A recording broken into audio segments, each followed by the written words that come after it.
Welcome, welcome very much to Conversations, where it's my pleasure to welcome to the program Ahmad Kamal.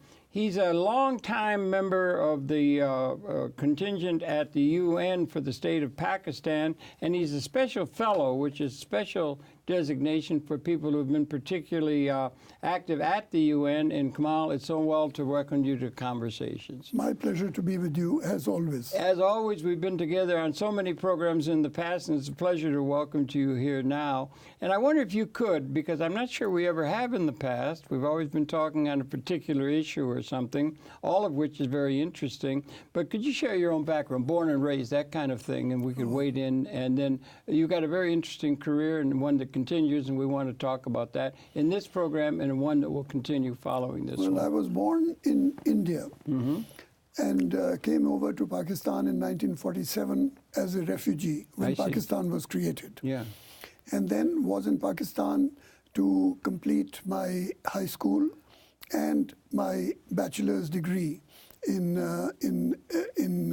political science and in international law. Okay. And then on a scholarship, I went out to France and was educated at the Institute of Political Studies, which is called Sciences Po. Now, that would have been at a relatively younger age then, I was very young. Yeah. I was, in fact, a retarded child because at the age of 14, I had completed high school. Oh, boy. At the age of 18, I had a bachelor's degree with honors. Oh, my gosh. And at the age of 20, I had done an MA in Paris. You hit the ground running coming out of the birth canal, as it were, in a sense. Yeah. After that, I came to the United States to do another MA at Fletcher, in Medford in Boston.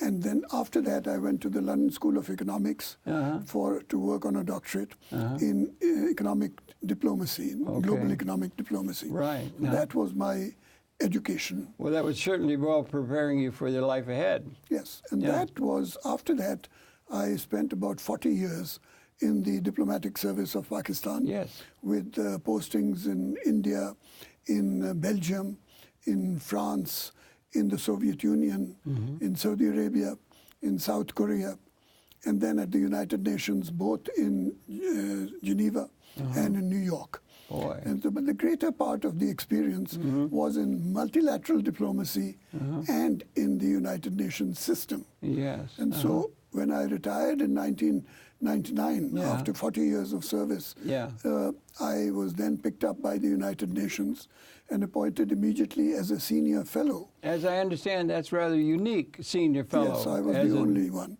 That you were the only one that was selected that way. And my job was to teach United Nations diplomats the secrets of the United Nations. Wonderful, yeah. And how the United Nations can adapt or would have difficulties in adapting to the major problems occurring in the world. Boy, that's an awful lot in terms of your bio and so forth. Your family setting was one where you were encouraged intellectually and so forth. The family setting, was it encouraging of you to be so intellectually capable, as it demonstrated in your life's experience? In my family, we were brought up not by our parents, but by our grandparents, because my grandfather was a scholar of international standing. Oh, I see. And so to live with him meant that there was great emphasis on studies, and you did not have any extracurricular activities. We were told that you're there only to study. But I'm understanding, if I could, most people have grandparents like that, and I did too. I had a grandparent that I'm still living from, but they have their parents, closer in to you.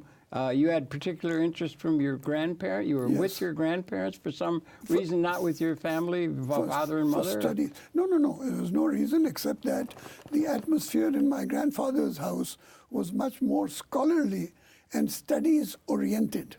And so that was it. And I don't mean to pry or anything like that, but how did you come to be living with your grandfather to have that kind of an influence rather than your immediate family? Well, I'm just interested in a certain sense. My father was the Solicitor General to the government, which is a sort of an... In Pakistan? Yes. In Lahore? Yes, if you wish, but he was the Attorney General. And these were the days... I come from a family in which the women have exercised great power. Good, All the women in my family have been in professions for 100 years. I don't think there are many people in the United States who can make the same statement. And so there was an atmosphere of power with the women. And I remember that my father, even as a Solicitor General, in those days we had no banks. And so the money was given, the salary would come in cash at the end of the month. And he would come home and hand over all the cash to my mother. And now he had to borrow money, his own money, from my mother, because he himself had no money now. Isn't that interesting? And I remember throughout my childhood, my mother saying no to whatever he wanted. That's an interesting pattern. Is that, you recommend that for others coming up the line? Maybe, I think women, powerful women. I think we ought to get a little more power into the hands of the women sometimes. Yeah, absolutely. They have a lot to offer that has been overlooked and everything like that. So you're a major scholar in that kind of thing. That's right. And you were attracted to the UN yourself. Share with us in the audience the establishment and the context in which the United Nations itself was established and the principles that drew you to it, if you would, please. Well, to begin with, out of the 40 years of my diplomatic experience, more than 30 years was spent in multilateral diplomacy. That is, say, either in Belgium, for example, with the European Economic Community, now the European Union, in Paris with UNESCO, in Saudi Arabia with the Islamic Conference, which is the United Nations of Muslim countries, and with the United Nations, first in Geneva, then in New York. But so, you were around intellectually and so forth before there was a United Nations. Not really. Not really? No. The United Nations was created basically by one man. Or something? No, originally by one man, namely President Roosevelt. Yeah, Franklin Roosevelt. The United States is a very lucky country because it has unlimited land and unlimited water. And so 2% of the population creates enough agriculture for the whole population. That's true. And so with 3,000 miles of water on both sides, it can afford to be isolationist. But in 1941, something terrible happened. The United States was attacked at Pearl Harbor. Yes, indeed. And President Roosevelt sat down and said, what is going on? Yes, indeed. These horrible Europeans, they start fighting with each other. And they had also come out of a terrible depression that had racked the country here. Yes, but it is the Europeans who are creating problems in the world. And so President Roosevelt said, we've got to go back to the idea of President Wilson and create an international organization. And he was smart enough to know that it could not be done by him alone. So he invited Mr. Roosevelt, Mr. Churchill, to come and join him on a boat. That was a major diplomatic capability, Mr. Roosevelt and Mr. Churchill. On a yacht outside Boston Harbor. And this is before the days of same-sex marriages. And the two of them worked on a charter called the Atlantic Charter. That's right. In 1942, in which the words United Nations is used for the first time. Really? What date would that be? It was January, February 42. 42? Yes. Wartime? Yes. And then in the meantime, the Germans had attacked Russia. And so they decided to bring in Russia also. And then Japan attacked China. So they brought in China. And so the four of them, who were called in those days the Big Four. Yes, indeed. I remember vaguely. Met in 1944 here in Washington, which is now the observatory, but it was called Dunbarton Oaks. Yes, indeed. And they sat together for several weeks, and they drafted the charter. The charter was drafted in Washington in 1944. Did they take as a guide or get information from the League of Nations or not? Or what was the relationship between the League of Nations and the United Nations and the difference? The big link was that the League of Nations failed because Congress could not be brought on board. They did not think there was enough safeguards for the United States. And so President Roosevelt did not want to make the same mistake. So the basic assumption in Dumbarton Oaks was to create 5 extra powerful countries That's right. who call themselves the Permanent Five. Security Council. And the Permanent Five then had, number one, permanence, which is, as you know, not a human attribute, it's an attribute of God. Yeah. But they had no problems calling themselves permanent. And they gave themselves the veto, which meant that any one of them could say no to any decision, and that still holds. That still holds? It still holds. Today you have 193 members. That's right. But any one of the five can say no, and that one no has more weight than 192 yeses. And some people's thinking that would make it inoperative. Well, the structure of it would make it almost inoperative in terms of realpolitik and so forth. But the point is that your question was, what is the link with the League of Nations? Yeah, right. This was the link. Yeah. And it is because of the Permanent Five and the veto that President Roosevelt was able to convince Congress to stand by it. Go along, and that's how the United Nations was then created the next year, in 1945, in San Francisco, where 51 countries were invited to participate. A major development. In terms of a national or international organization of the planet, And there have been many major developments because once the United Nations was created in 1945, you've had major milestones which have occurred.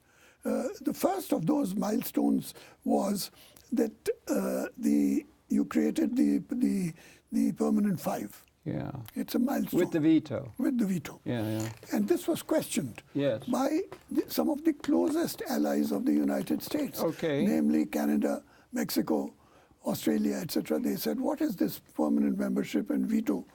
And the Secretary of State walked into the meeting in San Francisco and said, ladies and gentlemen, no veto, no organization. And everybody shook. And so it was a voted decision. It wasn't a consensus decision. It was making peace with history, maybe, because the history is not one where you had such a thing had been able to be realized on an international scale ever successfully. Yes, but you see, nevertheless, this is one of the basic assumptions. The assumption, and it's part of the rules of behavior of the UN, that there is something called the Permanent Five. And it's an assumption which is not really very valid, because these five were the winners of World War II. Well, hasn't it always been in the history of the planet the winners take all kind of notion? But unfortunately, non-zero in the 70 years since then, the winners of World War II are among the losers of today. And some of the losers of World War II, Germany and Japan, for example, are winners of the world today. What does that tell us? It means in terms of studying history? It means you have to have some flexibility. You cannot have inflexible permanence in the United Nations. And the permanent membership is inflexible. Was there anything that was inoperable in historical terms for the idea of the United Nations that makes it invalid in terms of a guide by which we can look into the future? Was there something inherently inappropriate for their assumptions that makes the United Nations not still practicable in terms of operating the planet geopolitically? The opening words of the United Nations Charter are to save succeeding generations from the scourge of wars. There has been scourges of war. But we've had more than 450 wars since 1945. That's what I was thinking. And more people have died in these local, regional, and ethnic wars than in World War I and World War II combined. And so quite obviously, the United Nations has not succeeded in eliminating the scourge of wars completely from history. And what does that tell us in terms of looking forward into the future as we sit here? I think it tells us that we love fighting with each other. Pardon? We love fighting with each other. And so it's part of our nature to be violent and to try to dominate each other. Well, it is, might makes right.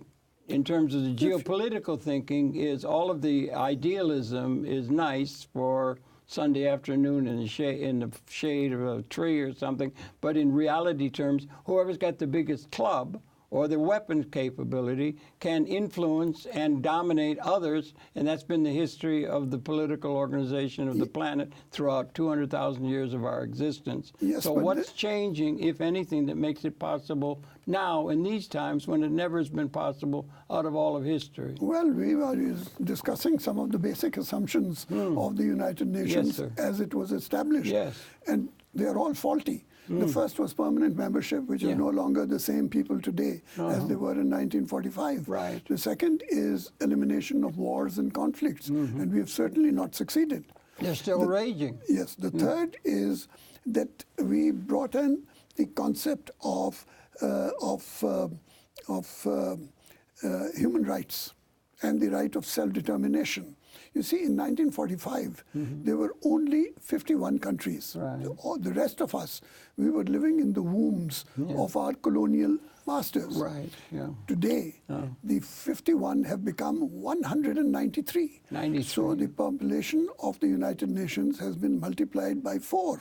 That's the nation-state notion. That's right. And that is a great development. And the United Nations is responsible for this development of decolonization. And that sovereignty ought to reside at the nation-state level in the thinking of our diplomatic leadership or political leadership? Decolonization is certainly the result of the end of World War II and the establishment of the United Nations. Yes, right. And so, mind you, not all the countries have been decolonized yet. Right. Yeah. You have several colonial territories today.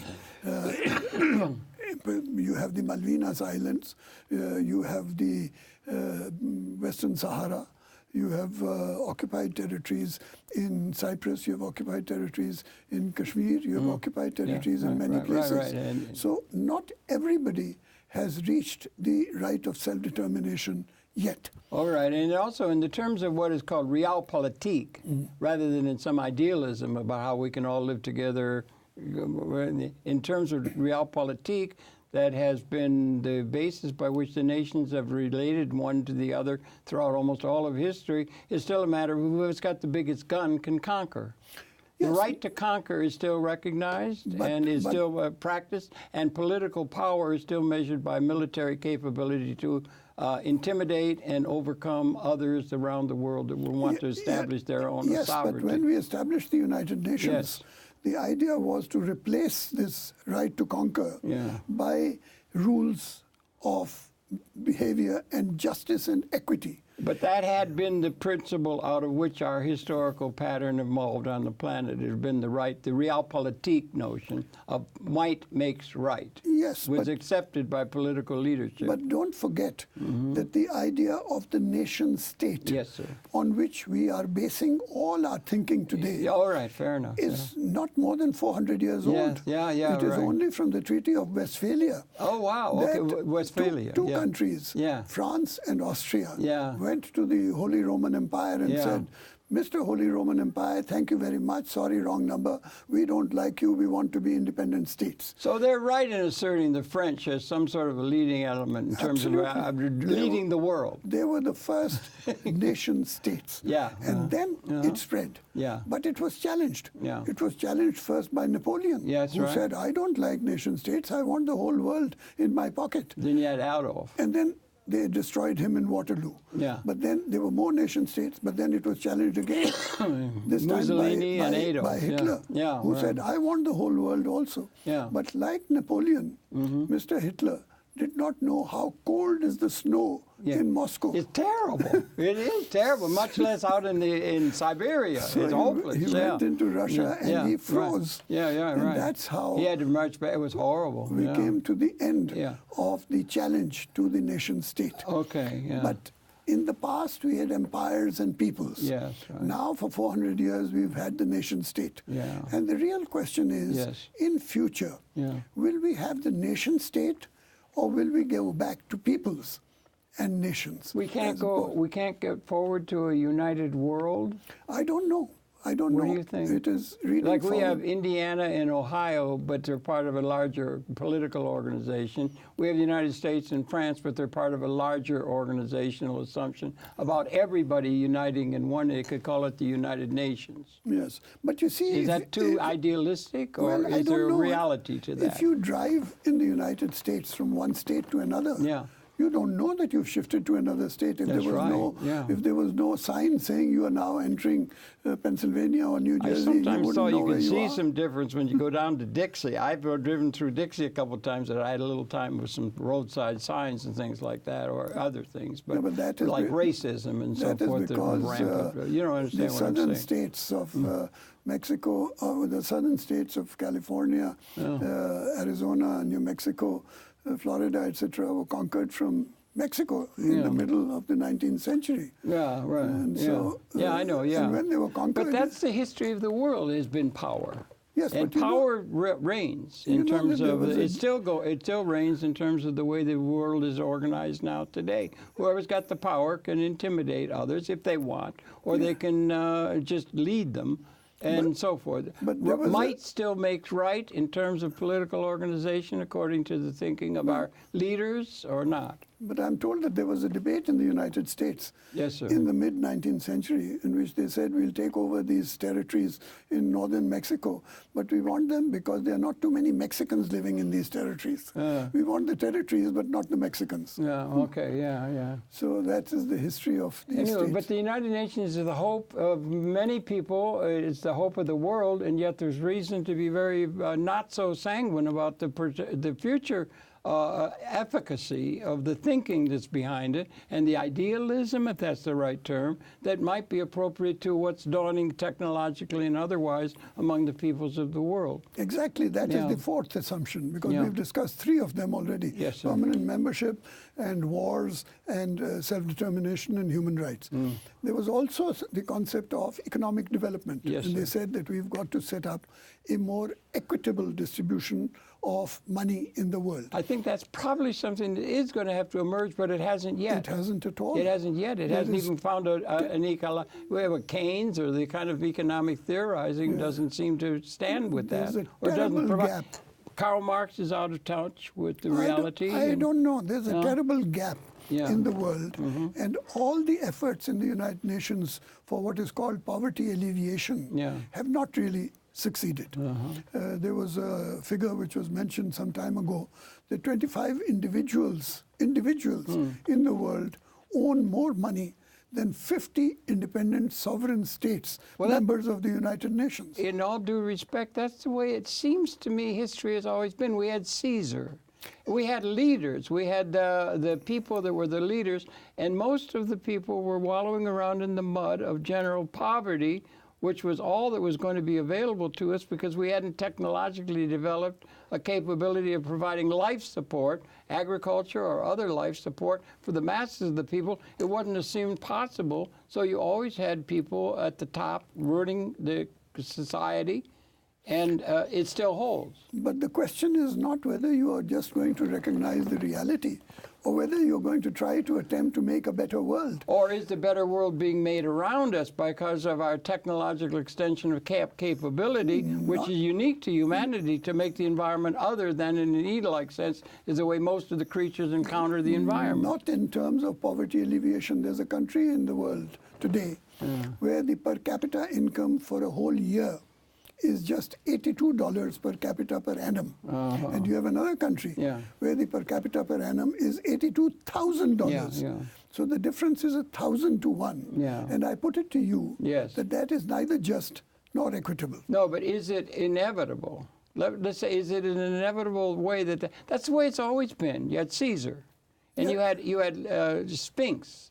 You had the crowned heads of the various states and so forth. It's always been a few at the top, at the court, who ran things, and you had peasants. And peasantry was the way for most of the people to be, wallowing around, I would just use a loaded term, in the mud of poverty, which was their lot. And that was just simply accepted by everybody as the way things have to be, because there's not nearly enough for all, for some to win, others had to lose, zero-sum thinking was inherent in the way everything was being set up in the historical development of our planet. But I'm disturbed if I have to accept that you believe in that. No, I don't believe. I believe that was the case. You are justifying it. No, I'm not justifying it, saying that's the way it has been. Yeah, but that is not the way it should be in future. Not at all, but the should is not necessarily the way it is. That's called realpolitik. I have traveled in West Africa. Yeah. In a country where the only food that people are eating are from the berries of the trees in the forest. Hunting and gathering. That's all that they can eat. Maybe find a little carrion somewhere that they could do. That is not what the world of tomorrow that we want. Not at all. Not at all. The world we want is not what it has been. And so history. We have to work. There's a saying. I think it was Daedalus said to say, history is a nightmare of injustice from which we're attempting to awaken. And we must succeed. That's the term. Do you think that's true? Absolutely. We may be at a time, the more important point is, that is the history of the world, a few ruling in each case under different political organizations, but we're now coming to a time maybe of a qualitative transformation, almost on the pattern of speciation in terms of the advancement of where technology and all of our capability is going. We now have enough for all, which we've never had out of history. Is that too idealistic a premise to be able to be active? We have to succeed to change it. Okay. And that is absolutely essential. I cannot accept a world in which some countries are eating so much that they are throwing food away into the ocean. But that is the reality, is it not? It's a reality that you are accepting and I'm not accepting. I'm not accepting. I'm saying that has been the case from which we have to awaken. Okay. Where is our leadership coming for the idea that says that that is the case that's emerging? Well, who do we follow to get at a new way? We had to follow Jefferson and others who had new ideas of political organization. I'll come to that in a second. I'll come to that. Yeah. But there is a fifth assumption in the United Nations which has also proved to be false. Okay. And that is the Charter. Okay. The United Nations Constitution is called the Charter. Mm-hmm. The Charter is full of errors. Okay. But nobody dares change it. Because if you start changing people like me are waiting in the wings and will say, we don't like these 5 permanent members, we should have flexible permanent membership. Right. And so you have the Charter today, which says it names the 5 permanent members. And in Article 23, it names one of them as the Union of Soviet Socialist Republics. Now you know, and I know, that this country does not exist. But the Charter of today says it exists. I cannot accept that. Well, how do we deal with these kind of things out of history? How do we deal with history, in fact, No, but here, if the Charter is not quite relevant and accurate, then we must have the courage to stand up and say, let us change it. Do some try to come up with alternative philosophical premises for which we can understand the realities of the world? You can't do that. I'll tell you why. Because Article 108 of the Charter says that you cannot change a full stop or a comma in the Charter without the permission of each one of the 5 permanent members individually. Does it mean that the League of Nations didn't work in the end, and neither is it ready for us to say now, well, the United Nations was a good idea, but that's all gone with the wind? Because you can't. Is it no longer relevant at all in a world which still continues realpolitik in the same old way? As I said, you cannot change a period or a comma in the Charter without the individual okay of each of the 5 permanent members. Do we then write the United Nations off as a relevant institution in the world, or what do we do with this United Nations that sits over here north of us? Something is going to happen. What do you think? Yeah, you're very knowledgeable of it all. I'm not knowledgeable because I'm basically, as you know, only a person in the past tense. I've done a lot in the past, but I have no present and certainly no future. I think you have a great future, sir. The point is that the confidence that I have in the future is because the world is getting younger. And youth are going to stand up and say, we want change. It probably always has been youth that comes with the change usually? Never this percentage. Half the world is now under 25 years old. And so they are not going to accept it. Please remember what youth have done in the world so far. A young girl at the age of 18 became the commander-in-chief of the French army and defeated the British army. That was Joan of Arc. Another girl at the age of 18 became the pharaoh of Egypt and was by far the most intelligent woman who has ever lived. She knew geopolitics. Yeah. She knew how to maximize her assets in order to bewitch and conquer Caesar and his generals. Cleopatra. Yeah, yeah. You had a young man. They were pretty good, huh? Who at the age of 26 had conquered half the world. Yeah. Alexander Napoleon. the Great. Alexander. Oh, Alexander up in Bactria. You had another person who at the age of 26 had written the most beautiful piano music possible. Chopin? Yes. And so the question is, but we have Mick Jagger. Yes, but we have Bob Dylan. But you constantly keep talking of wisdom coming from age. I say wisdom comes from the youth. Your most productive brain is between the ages of 20 and 30. Give importance to people who are between 20 and 30. Are you over 30 or under 30? I'm under 30 for the honest. I'm only 28. I'm me like Jack Benny. He was always 39, right? If you're 28, then you have 2 years left to produce something. No, well, that's all interesting. But I rather like to, I don't think it's necessarily those terms, because I don't find very much of interest or leadership by the youth now. Who are the people of the youth representation, as you said, or much less bring it in as well to the feminine principle in terms of the organization of society? Who are our leaders out of youth or out of the feminine part of our contingent on the planet that we could repair to in terms of understanding things both nationally and internationally? And how does that all relate? Where are the sources of positive thinking, realistically positive thinking, about the institution of the United Nations to be something to be built upon? In order to answer that question of yours, we have to try to establish what are the historical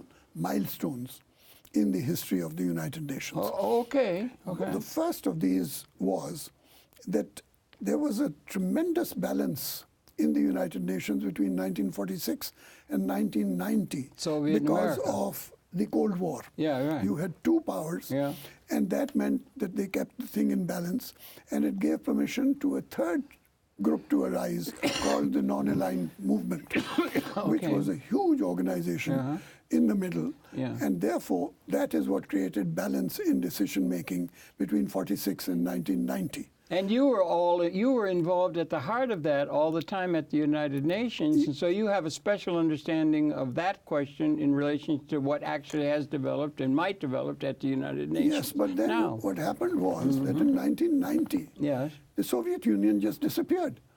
And once it disappeared, we entered not a bipolar, but a unipolar world. And in a unipolar world, the non-aligned movement, which is the vast majority of countries in the United Nations. It is, right? I guess that's true, right? 126 countries are the non-aligned or the G77. Who are the great powers now? China? No, don't go there yet. Okay. The non-aligned movement no longer knows who to be non-aligned with or against. Really? Because there's confusion in the ranks. It's not a bipolar world. Yeah. And so many of us are hoping that there will be, within the foreseeable future, a re-emergence of bipolarity in the world. Between who? Between the United States on one States side and Russia and China on the other side. Russia and China, and who on the other side? United States. The United States aligned against Russia and China. That's right. And bipolarity is good because it means... Is this recognized among the world leadership? I don't know. No? But it will emerge inevitably. And as it emerges, greater balance will be reintroduced again. You think the United States is such a major power that they could stand up to the combined power of the Russian and Chinese entities in the world? It's not a question of standing up. No. It's a question of having balance in the world. Balance between two major fighters. Two major parties. Like Joe Louis and Jack Dempsey. If you wish. If you wish. Whatever. And that is likely to emerge. And you can see, firstly, basically, as a person who has served in the Soviet Union and as a former director China in the Pakistan Foreign Office. And you, 40 years you were with I have good experience of these two countries. Yes, right. Basically, right in the middle of it all. Yeah, they don't like each other very much because the Chinese are sure that they are an Asian country, whereas Russia is not sure whether it's Asian or European. And so but Russia realizes that its future lies in greater friendship with China. And so I think we are going to see the reemergence of greater friendship between Russia and China. And as that happens... That's called the Heartland. I'm Mr. Hartford, hopeful McKinder, about the future. Yeah. Bipolarity is good for us. Then the other major milestone in the history of the United Nations was decolonization. Decolonization, as you know, as we said, went from 51 members to 193 members. And that is an extraordinary change in the world that has taken place. So that is a major milestone. The third major milestone which has occurred is the disappearance of the Soviet Union.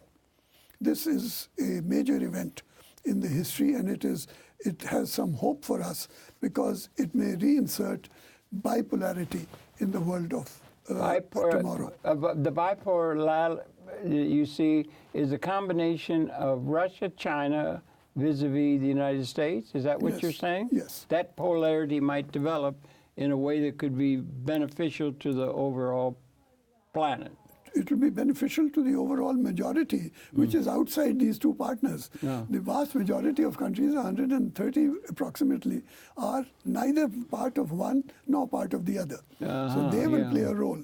And that's where the great population of the world resides. Yeah, but isn't it still a world of power, and whoever's got the power wins and so forth? Isn't the realpolitik still ruling in terms of the way the planet is operating? Yes, Mr. Trump's going all over, talking to people all over the world and trying to build alliances and so forth. Our current president. I thought you were a believer in democracy. And if you are a believer in democracy, 3/4 of the world is in the non-aligned movement and the G77. But who has the power in the world?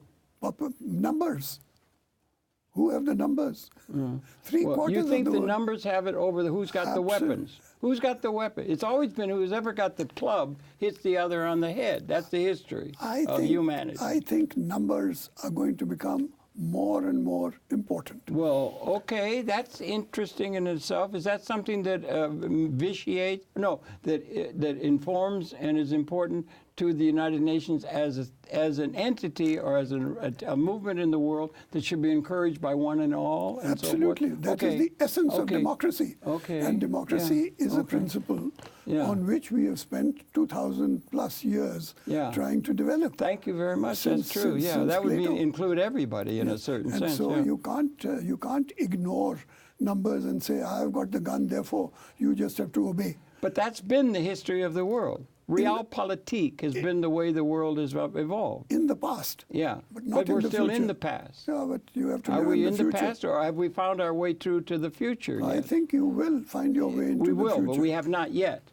Inevitably you will. You will. You're optimistic. I am optimistic in the long term. Okay. Pessimistic in the short term. How far does your pessimism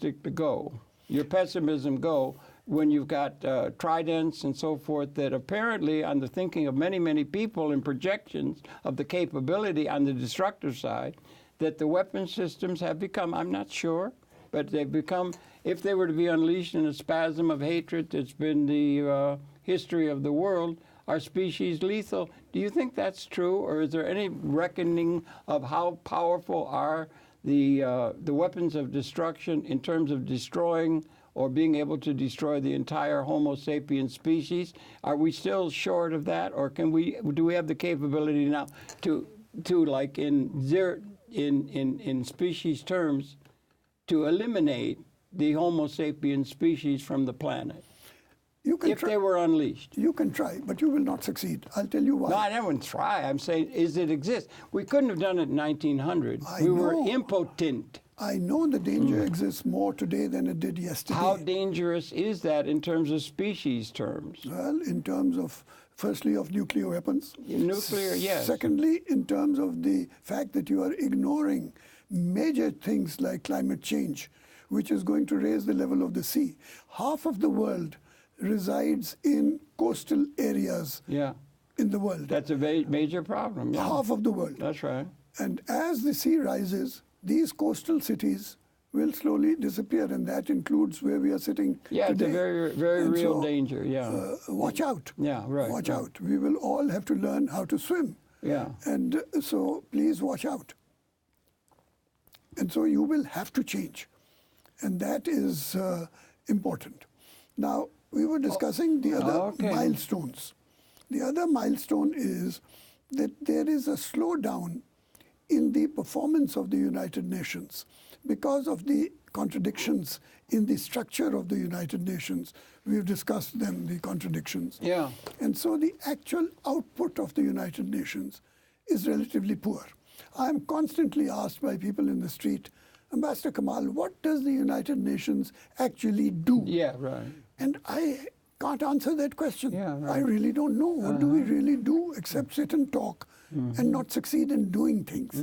And so sooner or later, the slowdown will in itself create a reaction. And that reaction will force us to produce better output in the system in which the United Nations works. Is there any understanding intellectually of our relationship to the outer environment? We have a capability unique, I think, to evolution, to be able to extend our consciousness in technology to make the environment other than in an Eden-like sense is the way most creatures encounter the environment. Yes. A fish has a certain capability, or an antelope, or something else of the biosphere, but we have a unique capability of making the environment other than in an Eden-like sense as most creatures encounter in the environment. Yes, are we exempt from that? You're not doing it, because if you note what the United Nations is doing at the moment, it is coming out with half a dozen statements of desirabilities every day. It says, we need a more peaceful world, we need more happiness in the world, etc.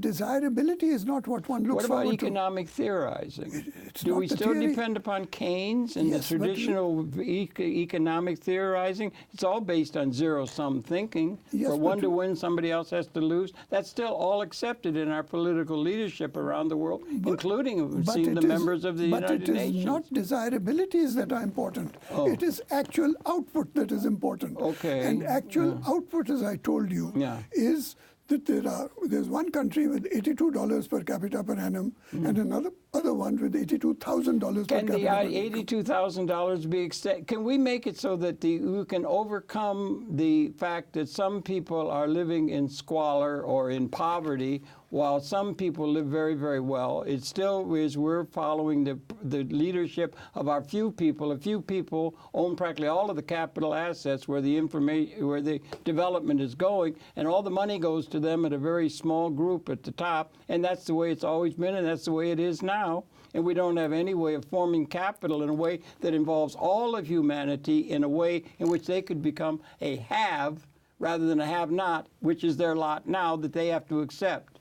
Or something. There's no leadership in that direction, or is there? In economic theorizing. Yeah, but it is not difficult at all. You have about 30 countries which are very well off in terms of money.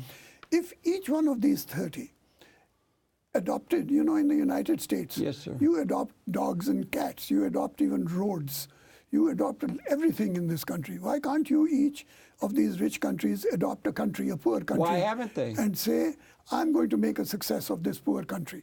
It can be done in a matter of 5 years. It could be done, but it isn't being done, is it? That's because you're not thinking about it. Yeah. You're not thinking about it. What about economic what economic theorizing do we go to? Some people find if you're going to have a Soviet Union or the socialist pattern of thinking, economic theorizing, Karl Marx and so forth, or you have Keynes and you have Schumpeter and the other economic theorists that are informing the geopolitical reality of the world. Who is it that's getting something that is looking at something really new in terms of being able to provide for everybody rather than just a few? It's not just the economic theorists. No. It's also all those people who believe in religion and faith Well, that's part of the context in which it would have to be taken into account. Yes, but where is the leadership, intellectual leadership, that makes it possible for us to be positive about the emergence of, in fact, maybe positive in a very, very large-scale way? A liberation is available that has never been available to us out of 200,000 years of our existence. We're coming to a new, is it like speciation? It that depends. if you get the whole of the Homo sapiens species realizing their full potentiality that we're capable of doing now. We couldn't do it in the past. We can now. We got a capability that we simply won't allow ourselves to recognize as real. Because realpolitik says there has to be losers and winners. And that's still accepted in the leadership. It depends. It depends on whether you are a person of faith or not. Not necessarily.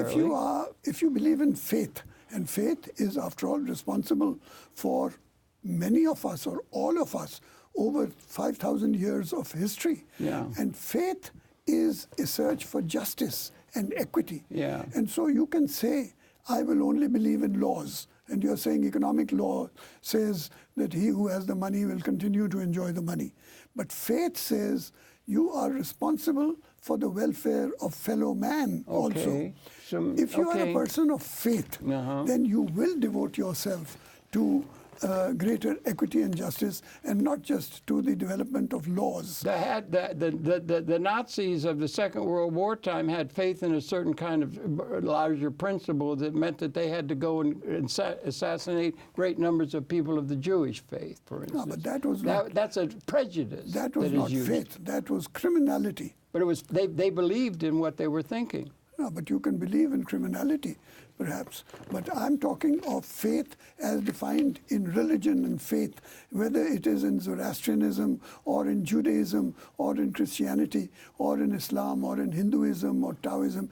All faiths have spoken of man's responsibility to fellow man. Yeah, but it's roundly ignored by the political class that runs the world. That is why I am confident that in the longer term, the youth of the world will bring us all back onto the straight and the narrow road. Oh, well, we have faith in the youth. Well, that perhaps is something that I guess you're right. The new comes out of the youth like that. And the new, actually, the whole process is part of an evolutionary process that has stages where there emerges out of a condition. We were, thousands of years ago, amoebas. Yes. There's an evolutionary process. We evolved, what, 200,000 years ago? Something like that. Our species, it evolved.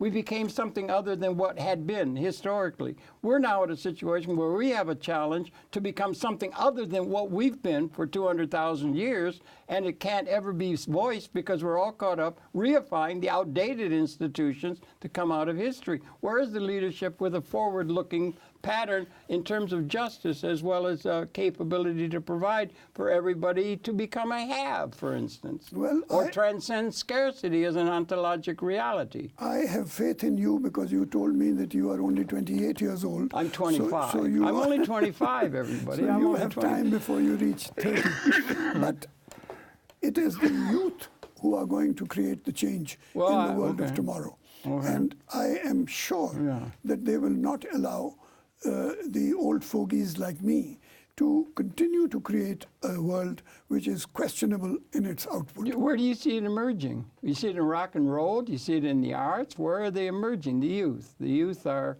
very... No, the youth is very good. They're not all rock and rollers. They're very involved with courting a mate or something like that, or into ladies are interested in young men, and young men are interested in young ladies, and all the rest of the same things that they've been throughout all of history. No. I don't see. Do you see something emerging out of youth? Where is it? Absolutely. I've spoken at a lot of universities, and youth is standing up and questioning. Where? Who? All universities. Oh, what? Yeah, no, but you think that they're all rock and rolling? That's not so. Well, okay, I'd like to know where are the leaders from the youth that we can be paired to? Leadership will emerge slowly, but at the moment, youth is questioning. And if they question, they will slowly find the truth. Well, I hope... And that is the future. I hope, upon all hope, that you are correct in that. But I'm not sure I can find that much coming out of the youth. I mean, they had a period in 1968, 69, something like that, when there was Woodstock Festival Yes. happened, and it was thought there was something major. And it might be, Mr. Fuller says, there was a major transformation at the level of capability in terms of being able to provide for everybody rather than just having it be zero sum, which has informed all of economic theorizing. And they thought there might have been, that was a major inflection point of something new emerging, but we're all caught up with the outdated institutions that are still prominent. Yes, but what you are referring to as the outdated institutions are going to reemerge. One of those outdated institutions is the old concept of the family. The family has been overtaken, but it is going to reemerge. You think? Yeah, okay. That's interesting. Okay, good. And the family is critically important for education, much more important than schools and colleges and universities. How about the iPhone and about the ability to have multimedia representation of the great store of human knowledge can be available to everybody in all 7,000 languages in the world? There ought to be translating of the store of human knowledge in multimedia terms made available to everybody, and they should get over having it all being only put out in English or in some language that can be understood by a whole bunch of people. It should be able to include everybody in terms of the store of knowledge of what the reality is. Absolutely. We're not doing that. But we will need to discuss this in much greater detail than we have at the moment. But this concept of the development of artificial intelligence and robotics. You are an expert in that, sir. How this is going to change, because it is going to be a force multiplier in the hands of youth. Thank you. And that is going to put people, old fogies like me, in their proper place, because youth will have better access to information and knowledge and critical ability than the president of the most powerful country in the world. Do you see do you see something like that emerging out of the youth now? Where? And who? And what movement? I don't see it. They're still rocking and rolling and dating and... Not at all, sir. Artificial intelligence is around the corner. I do have faith in the extension of our capability, the communications capability that's emerging out of the historical pattern. Absolutely. You and do, the country that you think it's a force the country for good, which is right in the forefront of this is China. China they're moving along, is number one in artificial intelligence. And so look forward to what is going to emerge out of China in artificial intelligence and robotics. I think it's coming now, don't you? Yes, sure. Yeah. Sure. It so is. I have a lot of faith in that. And finally, in terms of milestones, most people think that the Secretary General of the United Nations is the United Nations, and that's not true. The United Nations has major organs. The Secretariat is an organ. That's right. The Secretary General is only the head of the Secretariat, so he is no more than a paid employee of the United Nations, and his powers are clearly defined in the Charter. Under Article 97, he's just the head of the Secretariat. And he has a personal power under Article 99, which is that if he thinks that there is a major problem to health and security in the world, he can appear in front of the Security Council and say, ladies and gentlemen, I think a problem is emerging in such and such geographical place in the world. That is a personal power. But other than that, that's all that he is. A person of limited powers. So what do you think is the future of the United Nations? We only got a couple minutes left on this program. We're going to do another program with you to more up to date and everything. With pleasure. So are you thinking there's a major role that we all ought to recognize in the interest of us all and so forth, or in the interest of evolution of consciousness of the universe, with the interest of the United Nations here in New York City? And are you positive that there is an important role for the United Nations as a guiding institution for the youth or others that are coming up? Yes, for 2 or 3 reasons. Please. Firstly, because I am convinced that we will come back into the re-emergence of a bipolar world. You said that. The emergence that's of Russia and China as a balance to the United States. Number 2, the United States itself is going to change, cannot continue along the present path of saying only unipolarity, only nationalism, and no globalism at all. We are no longer in a world in which you can live alone behind walls. No walls have survived in history. Yeah, right. And so you're right.